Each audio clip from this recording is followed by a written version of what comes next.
Welcome everyone to our episode number 3 of our Conscious Health podcast. Thank you, Natasha, for being here. Thank you, Jenny, for being here. She's our guest.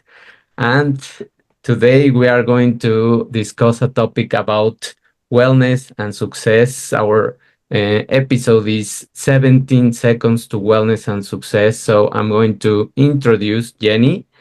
Jenny Harkleroad is a number one best-selling author, speaker, and mind change coach and teacher. She is a mother of four, which is her greatest claim to fame. I know that that's a great Total job. respect.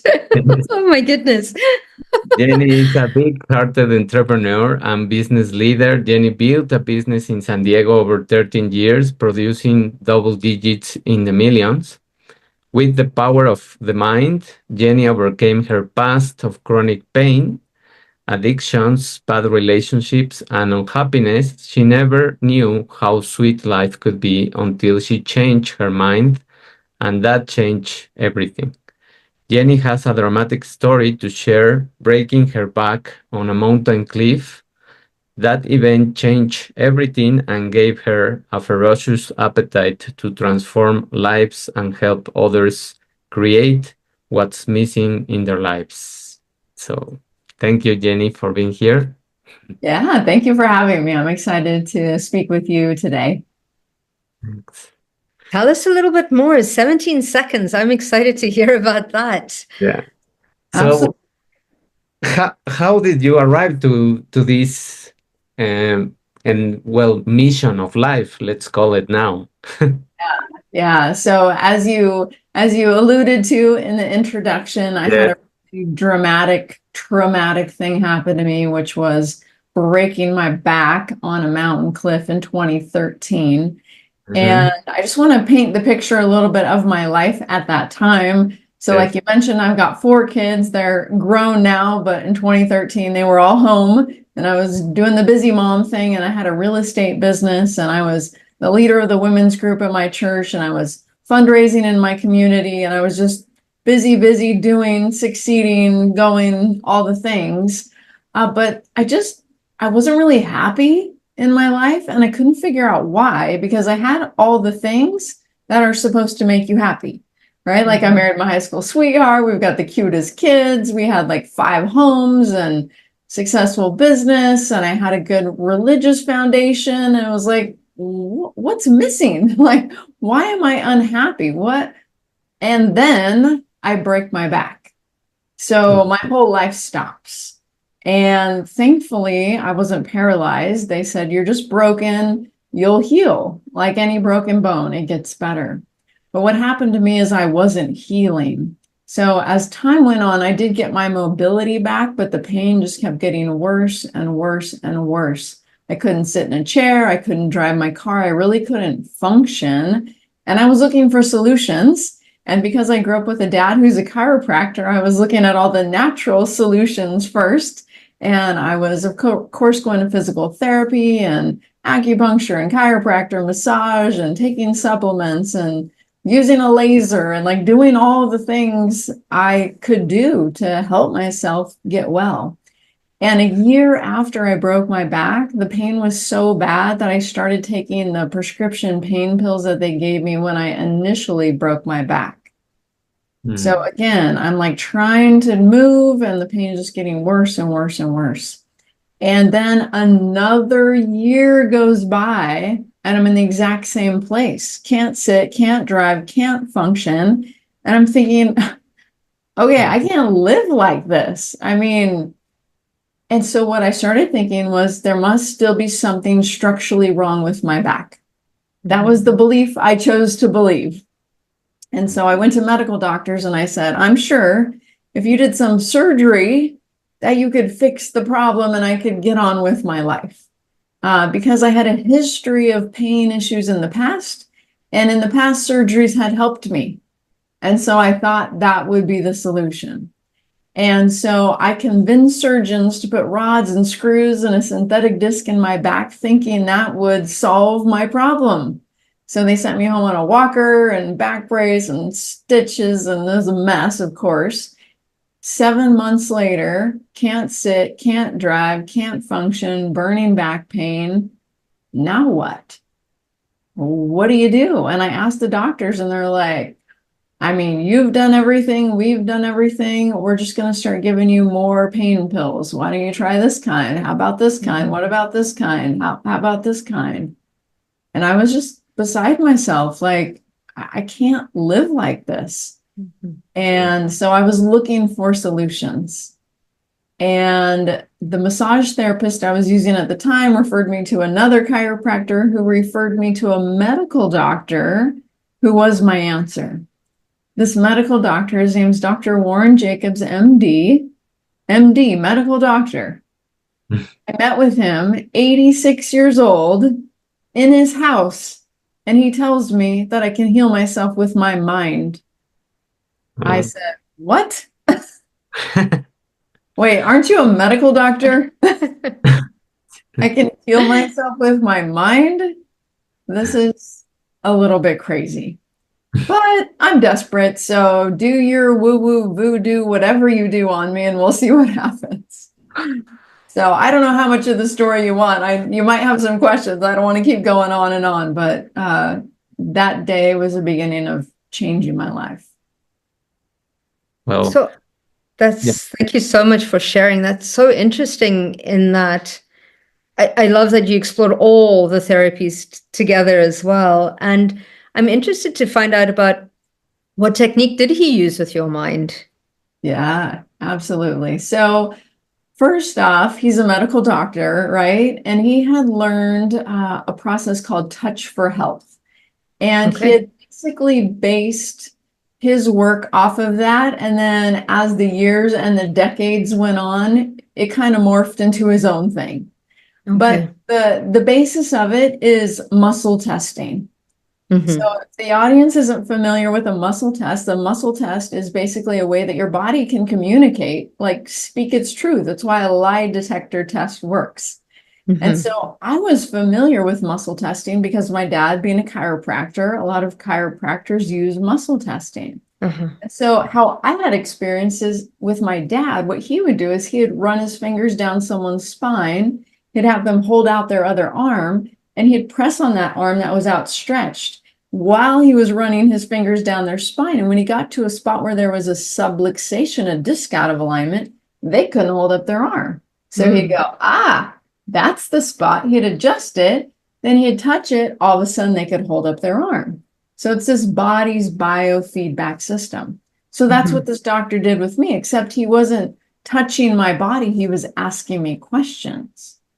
And he was having me repeat certain things and trying to narrow down what the problem is. And so he said, say out loud, my pain is structural. And I was like thinking, well, of course it is. This is my back, right?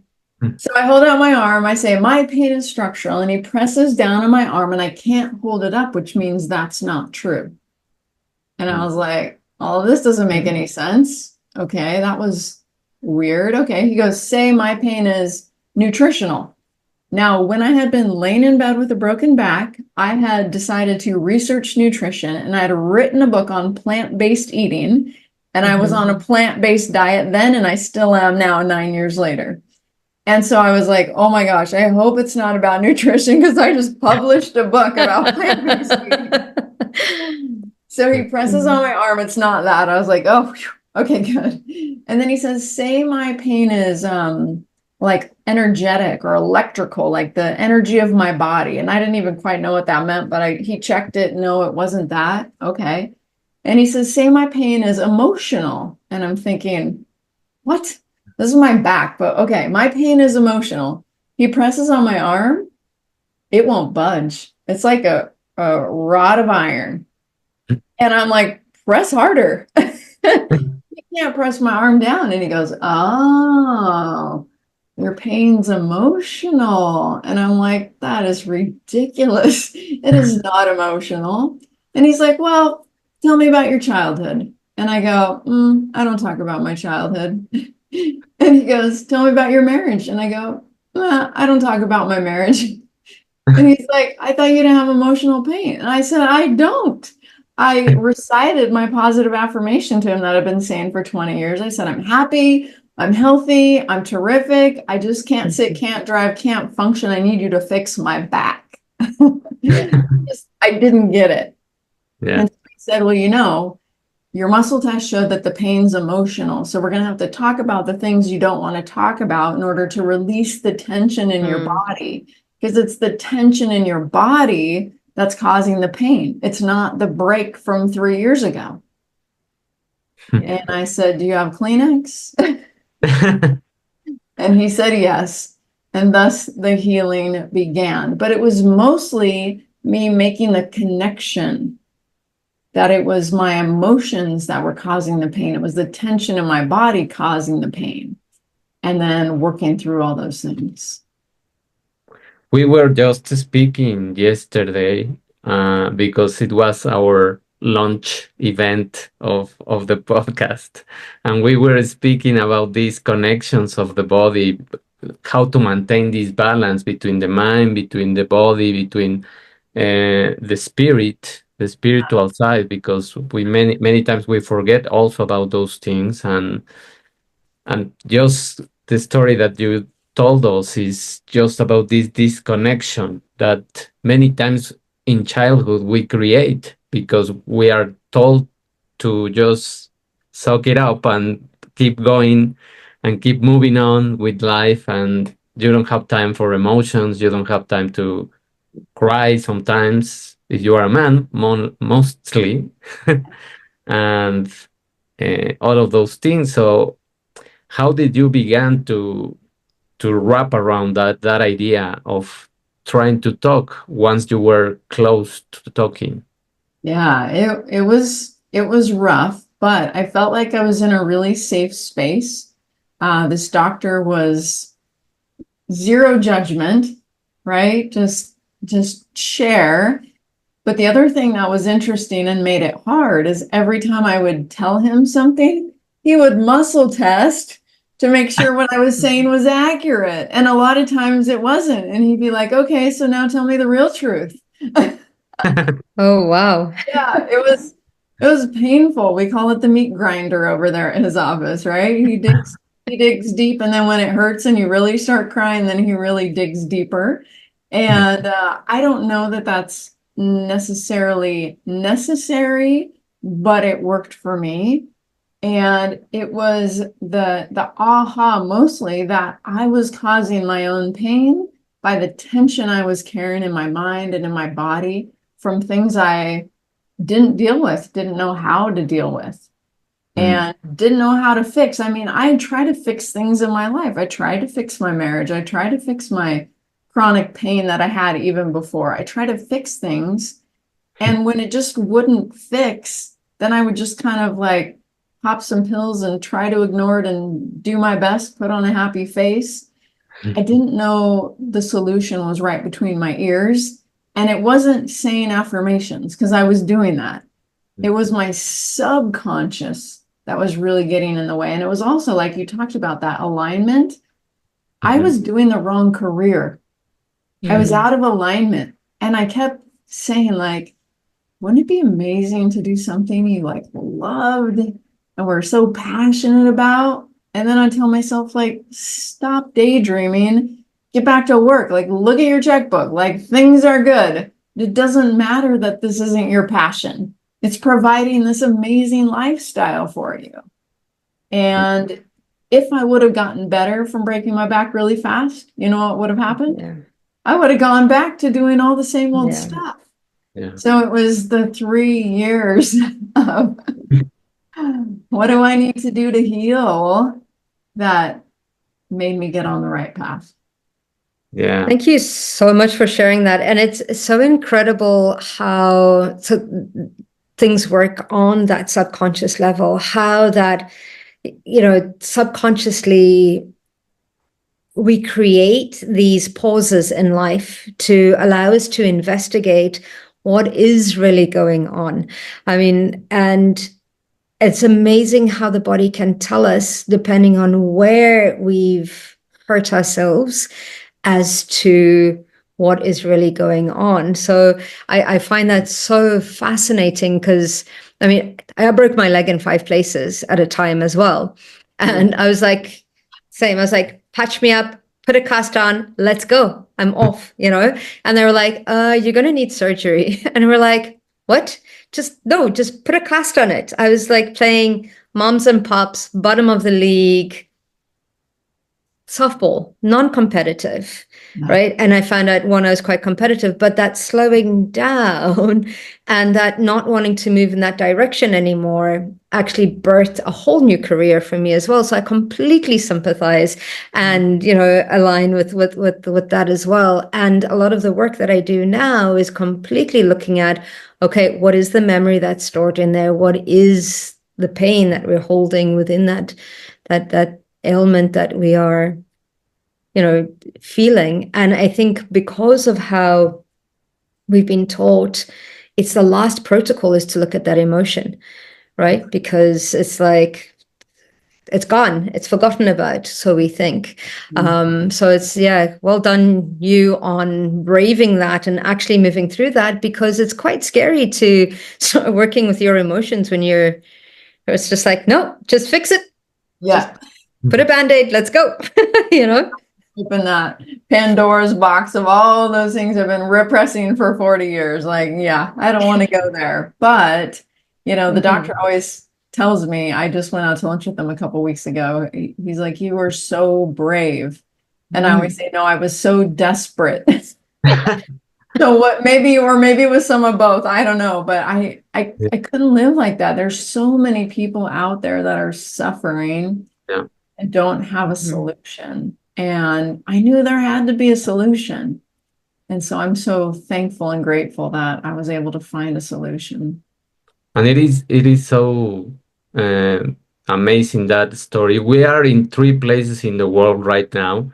You Yeah. are in San Diego. We are in I am in Mexico. She's in Scotland, and so we are together in this mixture. So it's not an issue of any country. It's an issue that it's global. Right. This is a repressing of the emotions. This repressing of your own alignment with what you want. It's also being replicated everywhere. And I just had a conversation this weekend with my mom, and she was telling me, I don't know why you like to help people.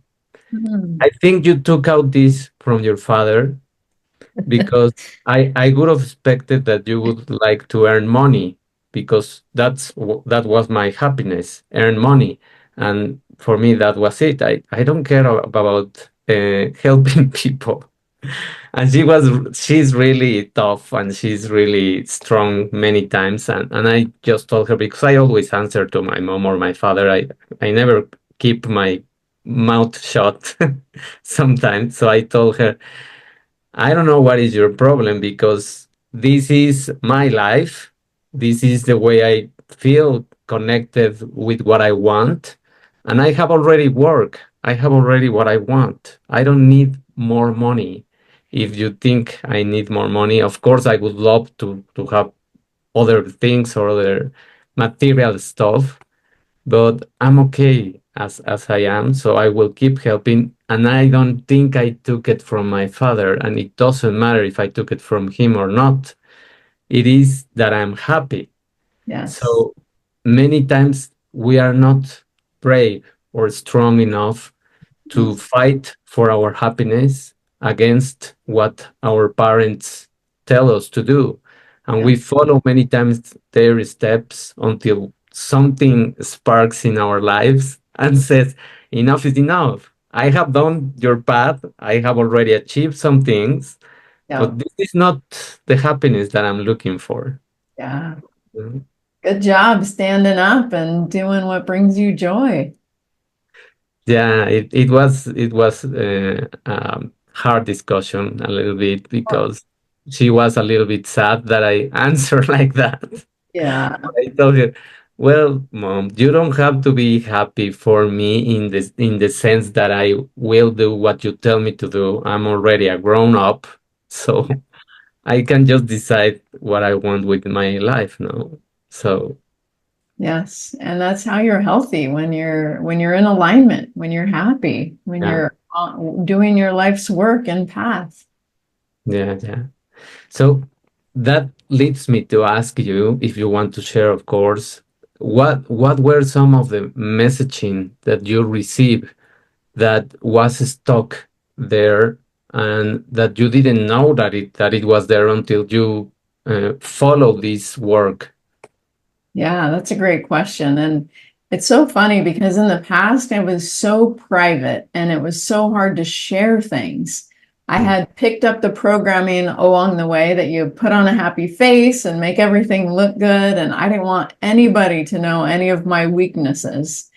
And so I remember after working with Dr. Warren, we discovered that my self-esteem, my self-worth was really low.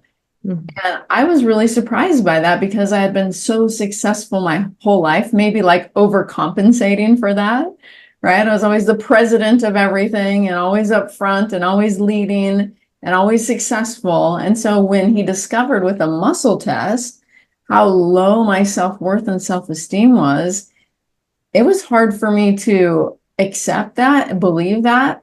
But also, I wanted to tell someone about it. And it was like so hard for me to even admit that. And I mm, remember I was at lunch with my best friend, and she's like, "So, what'd you find out today?" And I wanted to tell her. I said, "Well, what we discovered was," and I mean, it was like wrestling a giant. I like couldn't even fathom telling her that I had low self-esteem. I mean, it was the weirdest thing. Had so much subconscious programming about not letting people see your weaknesses that I mm. had somehow picked up along the way. And, finally she starts guessing because she's like, "What? Like, were you abducted by aliens? I mean, what?" And finally, I was like, "Oh, I have low self-esteem." And she's like, "So does everyone." Yeah, welcome to the club. Yes. Yeah. But that is why I was so sensitive and so easily hurt, was because of that low self-esteem. And I think of it like, with my husband, I would say, "Hey, hon, would you take out the trash?" And he'd say, "Sure." And then the next day I'd notice he didn't take out the trash, and the trash man came and we got a week of trash.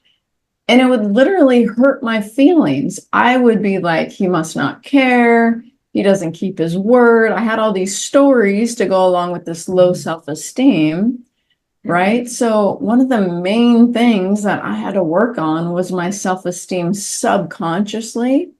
So that next time he forgot to take out the trash, what I thought was, he forgot to take out the trash. Not, I must not be good enough, or, all these kind of things that I was thinking. So I was working on my self-esteem. That was a huge turning point for my marriage specifically. Mm. Oh, beautiful. What an awareness to receive that information as well, right? Yes. And it's quite interesting just kind of like listen to like David talking about his mom and all of this. It's amazing that conditioning that we receive that, I mean, perhaps for our parents and the generations before, it wasn't an option to show vulnerability because it was so dangerous to do that. Whereas now it's kind of like changing those intergenerational patterns that create that conditioning as well. And it's almost kind of like, when we're feeding our children, we're also feeding them our conditioning at the same time as well. So it's quite important to work through those things. I find too. And we don't realize it because, I also grew up in a home where it was just like, crying doesn't fix anything. You've got to think with your head and not with your heart. Because I grew up in South Africa, which could also be a very, very dangerous place in the time that I grew up in as well. So it was just like, you need to think with your head, a lot of the time. So it kind of like ends up like suppressing a lot of those kind of like, don't need to cry, doesn't fix anything, whereas it's a natural kind of like emotional release to move through that, right? And yeah, I don't think we had time to do that. And it's amazing because I work within the Akashic records, so looking at like the soul's blueprint, and sometimes how we do place these kind of like crossroads in our lives that completely switch our career, that completely turn us into service, and completely change our passion and our purpose in life, which is quite incredible. How did that whole incident change your passion, your purpose, your direction in life? Yeah. Well, back to the muscle test. Yeah. You know, we discovered that part of my pain was I was doing a career that wasn't in alignment. It wasn't my purpose. And I knew it, but I was just ignoring it because, gosh, who's going to complain about this lifestyle? You know, and I thought, what else could I do to be this successful? How do I keep all my homes and my cars and my vacations? Like, I want all this stuff. And what I started to realize with Dr. Warren's help was that as I would literally walk towards my desk to do real estate, the flame and the pain on my back would turn up. And as I would back away from my desk, it would go down. And I was like, this is crazy. Like, I literally, at the end, I couldn't even get to my desk. I would like drop to my knees in pain. Like somebody was just twisting my spine. And I was like, okay, body, I get it. I hear you. And if I don't do this, then what? How do I pay my mortgage? Right? And so I told Dr. Warren, and he said, oh, that's easy. Like, quit. Sell your business. Sell your house. I'm like, what? Yeah, easy. It wasn't easy, but I did it. I did it because I couldn't get to my desk anymore. My body would not let me go there. And so with him and with muscle testing, we muscle tested to figure out what I should do. And I had no idea. I thought maybe because I'd written that nutrition book, maybe something with nutrition, muscle test was weak. I've been working with so many doctors my whole life from all my health conditions that I now know were all subconscious, right? And as you repress anger and rage, your body creates this tension, it creates this pain. And I always thought something was wrong with me, and nothing was wrong with me. It was my mind, but I didn't know any of that. So I thought maybe I want to be a doctor or a surgeon or an anesthesiologist, or, you know, I was thinking all these people that had helped me throughout my life, and all that was muscle testing week. And I kind of threw up my hands. I'm like, I have no idea. And Dr. Warren said, well, maybe you want to do something like what I do, helping people overcome their pain like I helped you.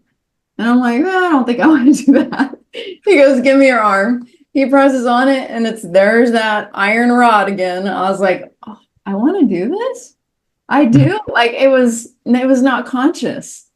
And so, but as soon as I left his office and started thinking about it, I'm like, oh my gosh, I would totally love to help people. Well, how could I have not thought of that? Of course, I would like to help people not be in pain, heal their relationships, and change anything they want about their life. Of course, I would like to help people do that.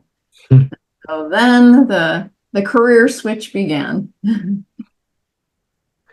Yeah, it is so funny how our bodies know really what we need in the, not just in the superficial side, but in a deep level of that. I think that's the connection that we are trying to figure out still about the soul language that is speaking through the body, Yes. and that is telling us this is not what you are really enjoying. And every time you want to do those things just to survive, many times, which is paying a mortgage, which is paying expenses, your body replies and say something happens in your body that tells you, no, this is not. So you better look for other things to do, because this is not what you are supposed to do or you came here to do. That's also a mission that we have many times, no?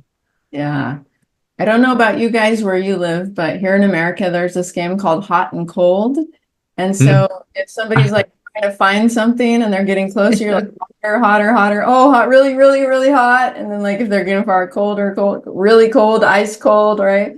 Like, I feel like our body is the same way. We can, like, we wake up and we're like, oh, my neck, I must have slept wrong. That's what we say. Oh, maybe not. Maybe it's hotter, hotter, hotter, or colder, colder, colder, right? And so listening to our body, like, why am I hurting right now?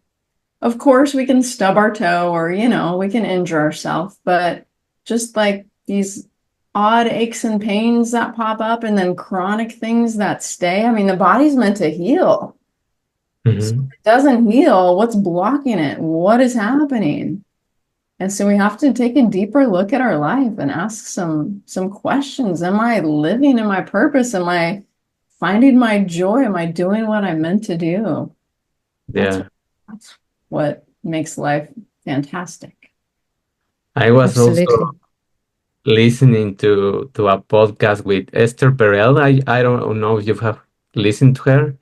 She's Oh, an expert in relationships, and she was talking with another Dr. Andrew Huberman in his podcast, and they were speaking about these relationship issues and all of those things that we have. And many times it's not about the trash. It's not about taking out the trash. It's about something that is deeper inside and that we have from our parents. And we really don't pay attention to that. But we live in those stories, she was saying, that we live in those stories. And those stories are true for me and true for the other person, yeah. and they keep fighting about those stories, and they are not the same person in reality. They are just using those masks that they have created from their own parents and from their own issues, and those are the guys that are fighting. The other ones are behind, Yeah. suffering that pain. Mm. So it's so complicated to get to that level of awareness. So what happened in your life when you were peeling the layers? How did you feel, or what happened? What changed? What surprised you more Yeah. about? It's kind of a toss-up. So many things changed. I mean, first off, the pain just turned off like a light switch after I worked with this doctor. Mm. I mean, like literally one day it was like full pain and then it was like gone. I thought like, don't move, it's going to turn back on. Yeah. Like it literally, it disappeared. Then I went back to him and I said, this is a miracle. I can't even believe I'm not in pain anymore. And I have a new problem, which is I'm still taking pain pills. I'm addicted and I didn't even know it. Like before I was taking them because I was hurting. Now I'm not hurting and my body's like, time for your pain pill. And I'm like, but I'm not in pain. And my body's like, time for your pain pill. I don't need one. It's like screaming at me. I'm like, whoa, Mm. what is happening? And so I went back to him. I'm like, this is scary. This is, I would lie. I would tell the doctor I was still hurting to get more of these. This is a problem. And you know what he said? Give me your arm. Why are you taking the pills, Jenny? Well, clearly I'm addicted to them, Dr. Warren. He presses my arm, goes down. That means no. I'm like, that doesn't make sense, but I am addicted to them. He's like, well, that's not the main problem. Okay, Fear. so why are you taking the pills, Jenny? I'm like, maybe I'm afraid to be in pain. He pressed on my arm. Nope, not that. Why are you taking the pills, Jenny? Maybe I'm afraid of withdrawals, right? I've heard it's like awful. Nope, arm goes down. I can't think of anything else. I don't know why I'm taking the pills then. And the interesting thing is muscle testing, it's the training wheels of intuition. So the more you do this work, the more you know things. And so he had that knowing. And so he said, well, I have a guess if you want a guess. And I'm like, okay, what's your guess? He says, maybe it has something to do with a person. And I said, what? I'm taking the pain pills because of a person? That doesn't make sense. He's like, let's check it. I put it on my arm. He presses it. It stays up. That means yes. I'm like, what? I'm taking the pain pills because of a person? He's like, yeah, who would that be? I don't know. He's like, well, just guess. I'm like, I don't know. My husband. He presses on my arm and stays up. He goes, oh, you're taking the pain pills because of your husband. And I'm like, why would I take the pain pills because of my husband? He doesn't want me to take pain pills. And he said, well, pain pills, they numb you physically, but also emotionally. How's your marriage? And I'm like, I've hated it for 18 years and I want to leave. And he goes, yeah, when you take those pills, you don't feel that way quite as much. So you're taking the pills to stay there. And I was like, that is the most ridiculous thing I've ever heard. I never took another pain pill from that moment forward. Mm. I was like, I'm a big girl. I'm either going to fix my marriage or end my marriage. I'm not going to take pain pills to numb my marriage, Mm. And then I worked on my self-esteem and the marriage transformed. When he wouldn't take out the trash, guess who wouldn't care? Me. Because it wasn't about me, right? Yeah. So my whole life transformed because of all these new awarenesses, but also because I learned how to repattern the subconscious mind. My title to this talk, 17 Seconds to Wellness and Success, I'll tell you that little secret that I learned, which is that a thought is just an electrical signal in the brain for 17 seconds or less. That's all it is. But if it goes on for more than 17 seconds, it becomes a chemical reaction within your body. So you start to feel equal to the way you're thinking. When you feel equal to the way you're thinking, it attracts like thoughts to prove to you why what you're thinking is true. It's a feedback loop. So now you're thinking it and feeling it, and you have all the stories to back it up. And after just a minute, that changes your energy field, which is responsible for what you attract and what you manifest in your life. So I had so much stinking thinking. And I'm not the only one, because psychologists say we have 50,000 to 80,000 thoughts per day. 80% of them negative, 90% are repeat of yesterday. So no wonder today feels like yesterday and last week and last month and last year, because we just keep repeating the same thought process, which gives us that same chemical reaction, which brings the same stories. No wonder I can't get along with him. I just keep repeating this. And I think that if I learn something new, like how to communicate better or how to control my bad temper, that it'll fix the problem. But the problem is subconscious. It's below that. So he wouldn't take out the trash. I'd get mad and then I'd try to get unmad. But when you're mad, it's hard to get unmad, right? I had to change it so I didn't get mad to start with. And that's the subconscious. So what I discovered after working with this doctor was how to actually repattern the subconscious mind. And I think that's the best thing, because yes, you can have the awareness, but how do you actually fix the problem? How do you change the chemical reaction? And so I created an app. The app is called Leap Transformation. Leap like a frog leaps, and there's a frog on it. And what the app does, it's fun, it's gamified, it's neuroscience based, and it repatterns the subconscious mind. So your job as the user of the app is to catch the problem. You have 17 seconds or less before it turns into some form of your reality. And so you have to catch it and go, right now, I'm feeling sad, mad, bad, angry, upset, frustrated. Or it could also be on the positive side. I want to be a better leader. I want to be more confident. I want these personality traits. I want a new way of being. And when you put it in the app, it takes you through the brain exercises to repattern the brain to create that new reality for you. The shortcut. Oh, that's brilliant. Oh, yeah. I can't wait to see it. That's quite incredible. Thank you. So you feed the app with the things that you want to start creating a new life, let's say.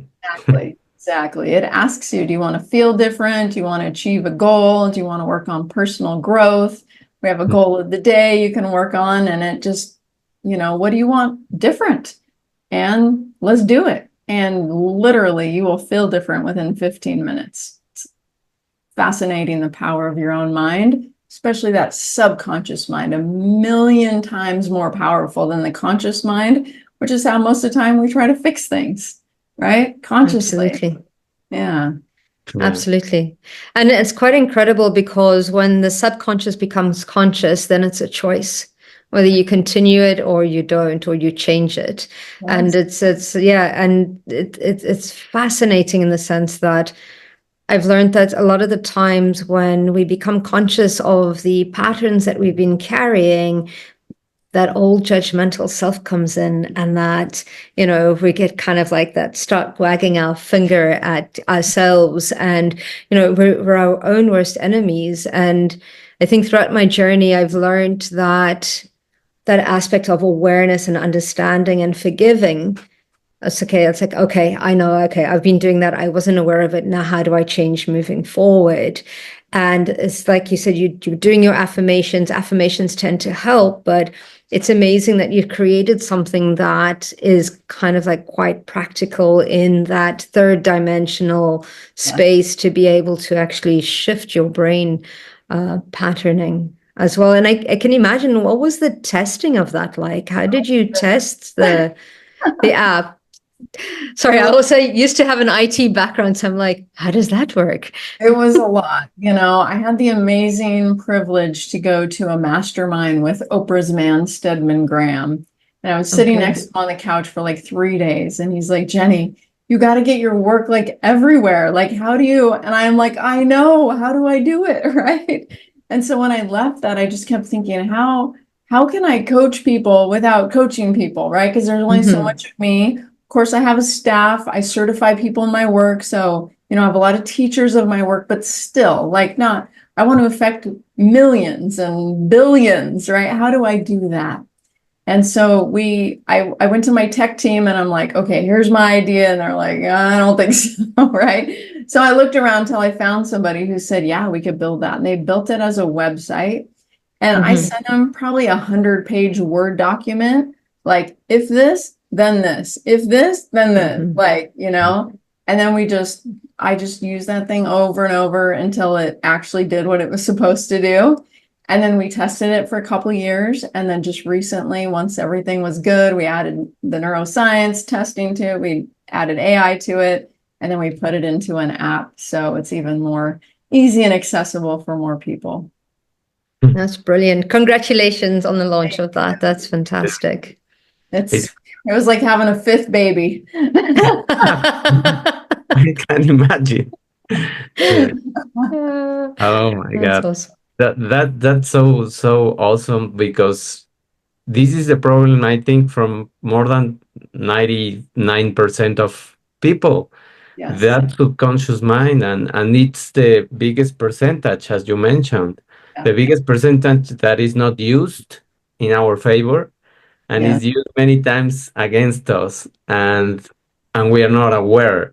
So I think by using this app, what you are doing is retraining your brain to really use the full power that it has until you master that ability. And as you mentioned, you start acquiring that intuition in yourself, that probably you will get to a level where you say, oh my God, this is life, no? Yeah, pinch myself. Is this real? Like, yeah, amazing. And the thing you said about awareness, that's so powerful. The subconscious and our whole belief system, it's out of our awareness.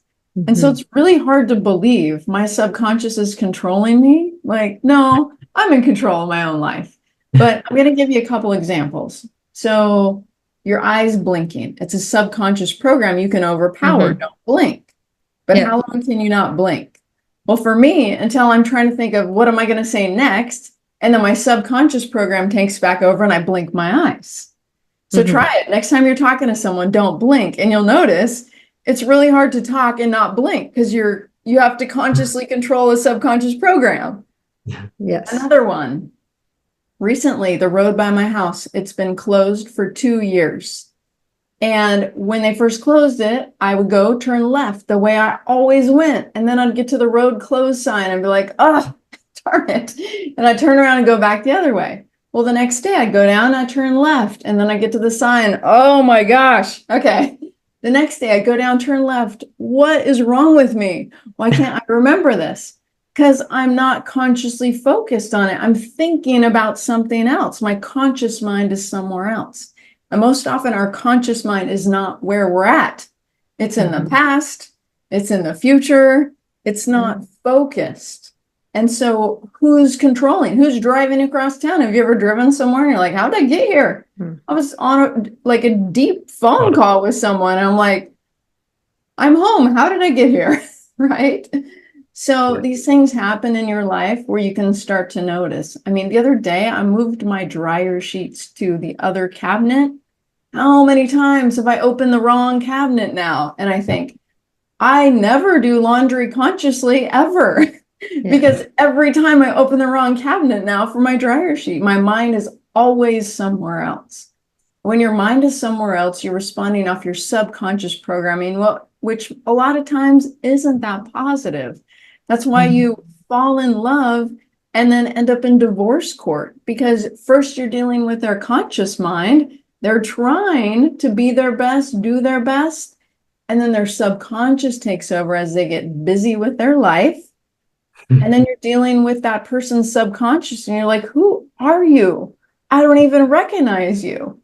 Oh, this is the subconscious version of them, right? And if you don't like it, hopefully either you're willing to do some changing to be okay with them, or they're willing to do some work, or maybe some of both, so that, you can be more conscious. And being conscious is fantastic and great, but we're really not programmed to be conscious about everything. We're conscious about what we're writing, what we're saying. Even sometimes when we're saying something, have you ever been speaking and you're like thinking of something else at the same time? You're like, gosh, I'm not even like fully here right now. It's amazing how our mind works, and that subconscious. It does so much to support us. We can get up and walk. We don't have to think about it, right? Our heart beats, our hair grows, our whatever, all these automated processes of our body. But it's the belief system through which we see the world. And if it's foggy, if it's cloudy, if it's not what we want, we can change that program and see the world in a whole new light. That's the power of the subconscious mind. You can change the world from the inside out. Absolutely. Absolutely. And just from my experience, it's retraining the subconscious mind to a positive one that helped me to shift through burnout, that helped me shift through quite a lot of kind of like the sticky areas of my life. So it's that getting to reprogram that subconscious, or bringing the subconscious into the consciousness and moving through that. It's absolutely brilliant. And many times I've driven and it's just like, how did I get here? Did I actually, those are like 3 or 4 traffic lights that I must have crossed. Yeah. I was also thinking about the app that you mentioned about the couples and the subconscious version that you are dealing with. And I said, well, it would be amazing to first tell the person, could you do this exercise for me in the app? I will send you a link and just show me who you are before we go into something else, so that you know at least a glimpse of what you are going to deal with. Yeah, so interesting. It's kind of like what you're saying, those multiple minds, right? You're actually dealing with the conscious, the subconscious, the superconscious. There's a lot going on there. No wonder it's hard for people to get along. Yeah. It's just amazing. Yeah. Well, I think we cover plenty of things around this story and around the help that this application can make for people. And I don't have any doubt that you will help to change lives of in the millions very, very soon. And I think that what you discover with your own story is just the proof that we could have a tragic situation, we could have a lot of pain, we could have an accident, we could have many things, but we still deal with that programming that keeps showing up in our lives. And until we deal with that, we will keep repeating or falling in the same in the same issues, no? So what else can you tell people, or how can you wrap up in a way that convince them to try your app? Yeah, I mean, I think that's the hardest part about this work is it's out of your awareness, the subconscious. So, if you're home and your pipe breaks and it's leaking all over, you're like, I Yeah. need help. I need a plumber right now, right? But if you're not getting along with someone, or your bank account's empty, or you're in pain, a lot of times you don't think, oh no, I need to look at my subconscious mind. People don't think about that. So I Yeah. love just bringing this awareness to people that their subconscious mind, it's in control about 95% of the time, according to scientists. It's a million times more powerful than the conscious mind. Yeah. And so, and it's programmed when you were young. So here's the interesting thing. There was a study done on kids who are adopted. There's this thing called epigenetics, which you guys are probably familiar with, right? Like it's above the gene, like the gene can change based on the environment. So kids who are adopted, they develop the same diseases as are in their family, even though it's not in their gene. Yeah. It's a learned behavior. Yeah. So this is fascinating. Dr. Bruce Lipton, PhD, says 1% of people are born with disease in their genes. 95% of people die from disease. They Yeah. created it within themselves, not purposefully, of course. Yeah. They learned it. It's the environment. It's the stress. It's not dealing with things. It's the negative thinking. All these things affect how we feel. And so what I say is like, it's a free trial on the app. Like use it for 7 days and notice how much better you feel. And you'll notice like, wow, like, was it the app actually that helped me that much? Like, could it be my subconscious? Really? I mean, people text me that all the time. I just started using your app and now I can sleep. I don't know if it's from your app, but all of a sudden I can sleep and I've never been able to sleep. It's your subconscious mind. When you get it supporting you instead of sabotaging you, the whole world changes for you. So don't wait for a break your back on the mountainside, 3 years. Like just start working on your mind every day, just like your body. Like every day I go for a walk. Every day I eat healthy. Once a week I do some yoga and some weightlifting, right? I want to keep my body healthy and fit, feeling good, looking good. I want my mind to be the same way. So every day I work on my mind. Why? Because every day I'm thinking stuff and it might not all be great things consciously or subconsciously. So every day I work in my own app. I work on my mind. Yeah. Beautiful. Mind is a very powerful thing. Yes. I wish you well. I wish you luck. I wish you not luck. It's success. And yeah, I can't wait to see all the people that you're supporting with this app. It's going to be incredible. I appreciate it. Thank you, Jenny, for summarizing and giving that last information about the epigenetics, because also this is a science part. The woo-woo part people will have an awareness of that when in their own lives. They will tell, well, I don't know what happened. Well, just keep trying, keep playing, keep using the app, and keep creating new wires in your brain, new pathways, because that's what you are doing. You are creating new roads, as you mentioned about the road. Yeah. So you will keep doing the same things until you change the pattern. No, it's doing different things that's gonna lead you in another direction. So thank you for all the things that you have done, and thank you everyone for listening, for being here. I think that this episode is gonna help a lot of people, because we all have problems with that background. So thank you. Thank you so much, Jenny. Thank you. Bye.